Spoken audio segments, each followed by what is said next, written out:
nabadgelyo korkaaga ha ahaato ku soo dhawow barashada xisaabta xilli walba goor walba iyo weliba waqti walba oo aad daawade adigu aad jeceshahay magacaygu waa Shini Gestir waxaan caawa videoon gaaban aan kugula wadaagayaa cashir ka mid ah cashiradeenii taxanaha ahaa ee xisaabta jajabta taasoo ciwaankeedu yahay mixed fractions jajabyo dhafan waxaan si khaas ah videogan ugu baranaynaa kala jaridda jajabyada dhafan ama sida loo kala jaro jajabyada dhafan tusaale marka kala jar jajabyada hooskaada muuqda halkani waxaa inooga muuqda laba tusaale oo ah jajabyo dhafan oo aan rabno inaan kala jarno daawade markii la kala jarayo jajabyada dhafan marka koowaad waxaa la kala jaraa tirooyinka idil tirooyinkan waa laba tiro oo dhammaystiran tirooyinkana waa tirooyin jajaban oo ma aha tirooyin buuxa sidaasina u fahantiidna waa laga maarmaan marka koowaad waxaan kala jaraynaa tirooyinka idil waxaan dhahaynaa 5 laga jaray 3 waxay la mid tahay marka waa 2 markaan tirooyinka idil kala jarno aan soo helno 2 kadibna waxaan soo xalinaynaa jajabta labadan jajab ayaan kala jaraynaa labadan jajab ayaan soo xalinaynaa oo aan ka soo saaraynaa jawaab waxaan dhahaynaa marka 2 saddexaad laga jaray 1 afaraad markii la kala jarayo jajabta haddii ay hoosayuhu isku mid yihiin mid ayaa laga soo qaataa sarreeyahana waa la kala jaraa haddii ayna hoosayuhu isku mid ahayn waxaa la raadiyaa hoosayaha ay wadaagaan waxaan dhahaynaa marka koowaad waxaan isku dhufanaynaa labada hooseey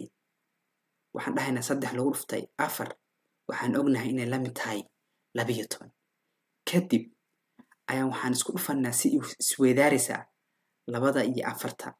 iyo 1 iyo 3 waxaan dhahaynaa 2 lagu dhuftay 4 waxaan ognahay inay tahay 8 ha iloobin inaad kala jartid oo laga jaray 1 lagu dhuftay 3 waxa weeyaan waa 3 laga jaray waxaan jeegaa 8 laga jaray 3na waxaan ognahay inay la mid tahay 5 12kana sidiisa inoogu soo qaad marka 2 saddexaad laga jaray 1 afaraad waxay la mid tahay 5 12aad marka hore waxaan haysanay 2 oo ahayd tirooyinkii ilaa oo aan kala jarnay kadib waxaan u geenaynaa 5 12aad 5 12aad sidaas darteed 5 2 saddexaad laga jaray 3 1 afaraad waxay la mid tahay 2 5 12aad jawaabteennina sidaas ayaan ku soo helnay waxaan u gudagelaynaa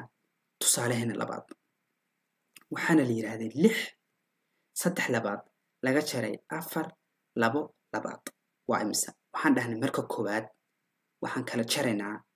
tirooyinka idil 6 laga jaray 4 waa imisa waa 2 haye kadibna waxaan xalinaynaa labada jajab haye 3 labaad baan dhahnaa marka 3 labaad laga jaray 2 labaad markan jajabta noocan ah hoosayahoodu waa isku mid waxaan soo qaadanaynaa mid ka mid ah hoosayahooda 2 inoo soo qaad kadibna waxaan kala jaraynaa 3 iyo 2 3 laga jaray 2 waxaan ognahay inay tahay 1 marka 1 iyo barhkan ayaa waxaan kusoo daraynaa tiradan idil ee marka hore aan haysanay waxaan dhahaynaa 1 iyo 2 marka 2